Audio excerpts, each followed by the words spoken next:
Abortion kills 2,363 lives every day, and they are denied life because of my body, my choice. When a child is conceived, it is no longer just your body, and in the moment that the baby was conceived, its life has begun, and no person should have the power to end that life. Abortion should be made illegal because God has created each and every life with a purpose and in His image. To begin, God has created every single life with a divine purpose, a plan, and in His image. And we have no right to end this life that He so beautifully created. As Reverend Terry Gatwood said, when we deny the unborn the opportunity to enter the world, we starve the world of the potential God has invested in them.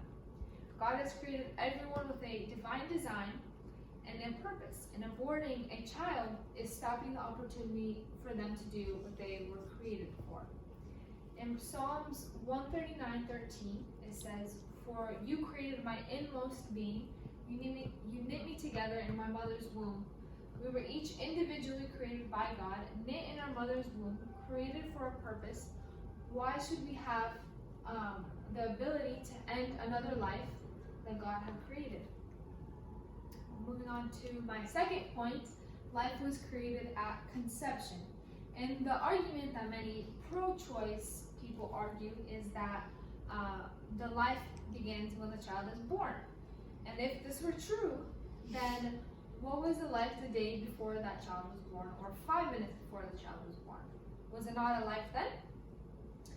In the organization Life Action, they said it perfectly. They said the difference between someone at fertilization, 4 months in utero, 2 years old, 17 years old, 35 years old, and 80 is development, which is aided by nutrition and time.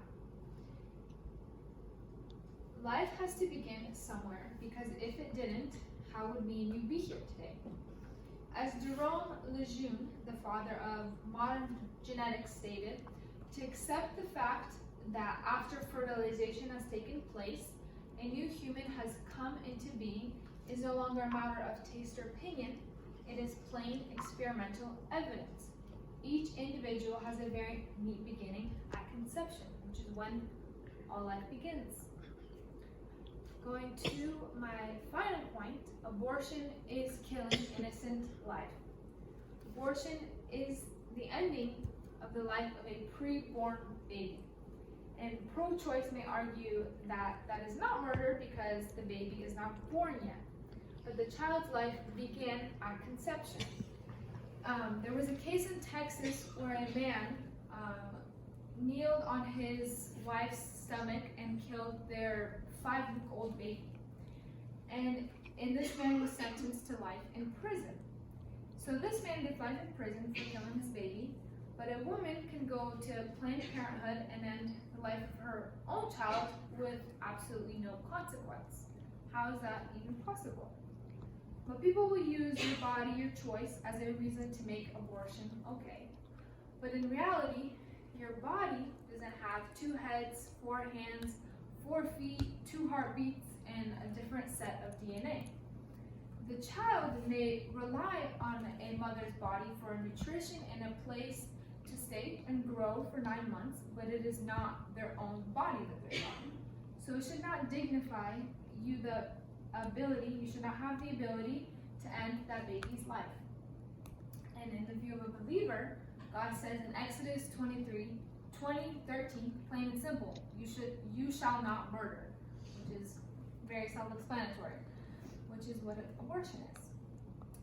And in conclusion to what we have discussed today, if there's anything I would want you to receive from this is that to know that abortion is unjust and immoral, and God has created each of us for a reason, and we all deserve the right to life.